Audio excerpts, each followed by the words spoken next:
Assalamualaikum, halo everyone, hello, welcome back to my channel. Oke guys, balik lagi bersama aku Nevi. Seperti biasanya aku bakalan melihat sebuah video. Dan video kali ini teman-teman yang mau kuliah, ini ada sebuah video judulnya itu Malaysia ketar-ketir pasca hari kemerdekaan di IKN.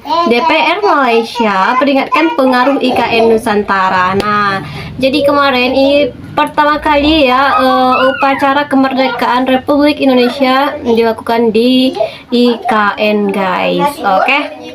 Katanya ini bisa dikatakan mata tertuju kepada IKN. Nah, seperti itulah ya kira-kira. Oke, sebelum kita play ini video teman-teman yang udah nonton, aku makasih banyak. Semoga teman-teman semuanya panjang umur, murah rezeki, dan selalu diberi kesehatan. Amin. Oke, jadi cus kita play dulu video kali ini. Let's go.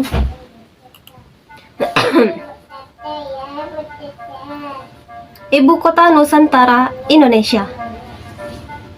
Ibu kota baru.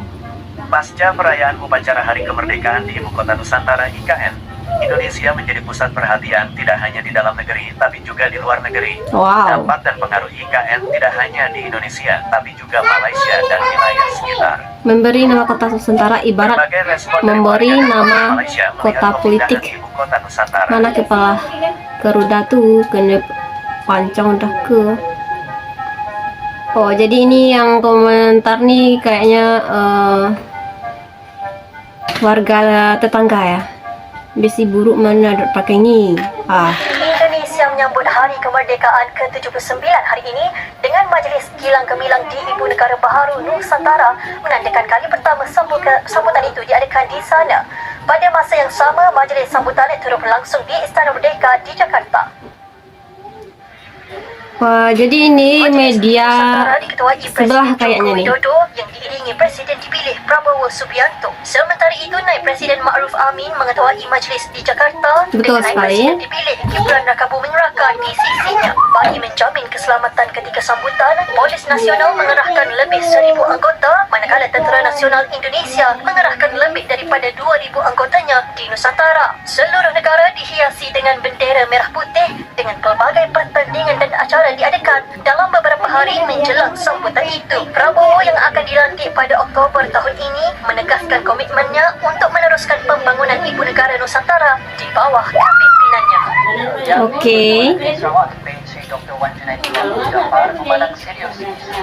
Jadi banyak nih media Malaysia kayaknya menyorot Hari Kemerdekaan RI kemarin yang di IKN, teman-teman. Dibincangkan beliau semasa menerima kunjungan hormat Panglima Brigade Ketiga Infanteri Malaysia, Brigadier Jeneral Muhammad Taufik Astana Negeri pada Selasa. Pertemuan hampir sejam itu turut membincangkan kesan ekonomi Sarawak daripada perpindahan itu. Mengambil kira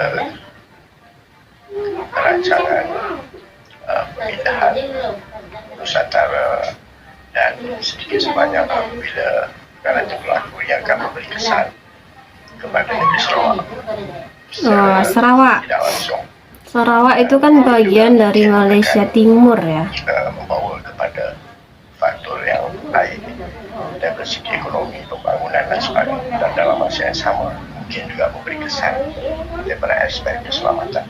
Ketika ditemui selepas kunjungan tersebut, beliau mendedahkan Tun Wan Junaidi menegaskan agar perkara perhatian agar aspek keselamatan sentiasa terjamin walaupun berlaku pemindahan. Berikan harapan supaya perkara ini diambil perhatian supaya aspek keselamatan terjamin walaupun telah berlaku pemindahan Nusantara. Aduh, kenapa nih? Pindahkan ibu kotanya di Kalimantan. Sudah tentu Malaysia juga bertanggungjawab dalam keselamatan bersama. Kita sebut tadi kalau ada perkara-perkara perkembangan yang berlaku di antara sepadanya Malaysia dan Indonesia, ialah tanggungjawab bersama. Tetapi Malaysia memastikan supaya paeran dan sepadanya itu berada dalam keadaan lebih selamat, supaya Indonesia tidak menanggung beban kalau ada kelemahan di pihak negara jiran. Sebab itu kita adalah tanggungjawab bersama. Kalau Malaysia nak meningkatkan keupayaan pengawalan itu adalah satu tanda persahabatan yang begitu erat dan baik. Dan keamanan itu juga kami perlukan sebab barang pelaku ketidakaman di rantau itu. Sebab di wilayah Sabah, Laut Sulu itu terlalu indah pulau-pulau di situ. Dia menjadi pusat pelancong dunia, terutama diving di kawasan yang airnya, batu karangnya, ikannya begitu cantik. Itu kalau berlaku pergolakan di daerah itu, Malaysia juga menghadapi masalah tersebut kehadiran para pelancong yang mendatangkan hasil yang agak lumayan kepada Sabah. Kalau aman di situ, maka Indonesia yang akan memindahkan ibu kotanya, ibu negaranya ke sana, kita dapat menikmati bersama. Inilah konsep penjiran yang kita selenggarakan bersama. Indonesia merayakan ulang tahun kemerdekaan ke-79 di Ibu Negara Baru Nusantara yang terletak di wilayah Kalimantan Timur pada Sabtu. Ratusan pegawai dan tetamu undangan yang mengenakan pakaian tradisional suku-suku Indonesia berkumpul di tengah-tengah pembinaan bangunan pemerintah Republik itu. Presiden Indonesia Joko Widodo Jokowi dan para menteri kabinet menghadiri upacara tersebut di Istana Presiden yang baru yang dibina dalam bentuk figura pelindung bersayap helang atau Garuda. Dengan ataupun secara simboliknya, bagaimana agaknya menyambut Hari Kemerdekaan ke-79 kali pertama dilakukan di luar Jakarta. Bagaimana agaknya simbolik dan sambutan orang ramai kerana ia sudah tentu sesuatu yang baru, dan bagaimana kita nak melihat sambutan itu di sebalik, di belakangnya, apakah ceritanya di sana? Ada warga yang mengatakan, wah senang sekali, akhirnya tempat ini jadi ramai, ada kesempatan di sana sini dan lain-lain. Tapi sekali lagi, there's always a sad story, right? Ada cerita banyak, berbagai macam sisi, dan satu hal yang pasti, ini dikatakan betul oleh Presiden Jokowi mesti dilakukan. Jadi saya mengquote, ini kan sebetulnya adalah upacara pertama dan terakhir Joko Widodo di KN. Betul ya. Pertama dan terakhir, karena dia masa jabatannya akan berakhir sebentar lagi. Saya mengquote Jokowi, ini kan masa transisi dari Jakarta menuju ke IKN Nusantara agar ada perjalanan menuju indahnya itu kelihatan. Jadi di sini tetap dilakukan dan di sana tetap dilakukan. Jadi Indonesia pekan ini, tahun ini tuh menyaksikan sejarah, Jasmine. Tanggal 10 kemarin kita menyaksikan kirap bendera pusaka. Tanggal 10 biasanya di Indonesia nggak ada apa-apa, tapi kemarin tanggal 10 Agustus itu kita menyaksikan kirap pemindahan bendera pusaka dari Jakarta ke IKN yang biasa dilakukan tanggal 17 Agustus.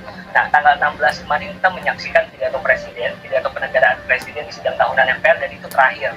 Pak Jokowi minta maaf ke rakyat. Pak Jokowi juga bilang nanti tanggal 20 akan menyerahkan tongkat estafetnya kepada Presiden terpilih Pak Prabowo Subianto.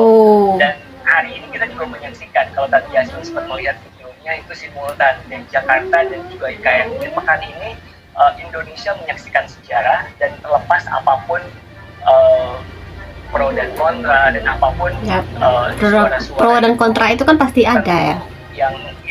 Yang bisa dikatakan sekarang adalah ya IKN ini sudah dibangun dan masih ada komitmen dari pemerintah untuk tetap mempertahankan itu.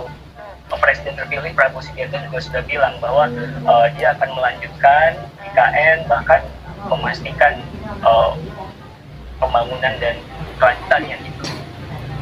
Pemindahan ibu kota Nusantara di Kalimantan membuat Malaysia harus putar otak. Manfaat dan ancaman harus dipikirkan. Nah teman-teman, itu dia ya videonya, udah kita lihat. Jadi kemarin benar-benar bersejarah banget bagi Indonesia ya, pertama kali melakukan upacara peringatan Hari Kemerdekaan Indonesia itu dilakukan di IKN, Ibu Kota Baru ya teman-teman, dan itu langsung Pak Jokowi turun tangan ke sana langsung ya. Sementara sang wakil presiden itu tetap di Jakarta untuk melakukan yang di Jakarta pastinya. Wah, jadi benar-benar bersejarah banget ya ulang tahun kemerdekaan Indonesia tahun ini. Semoga Indonesia selalu sukses apapun yang terjadi ya. Semoga nanti Bapak Prabowo juga melanjutkan pembangunan IKN Pokoknya buatlah Indonesia semakin maju, semakin damai dan sejahtera. Amin. Nah, teman-teman, mungkin kali ini kita cukup kesekian dulu videonya. Kita bisa jumpa lagi next video. But don't forget like, comment, share, subscribe, jangan lupa loncengnya diaktifkan juga. Oke, terima kasih. See you. Bye bye. Assalamualaikum.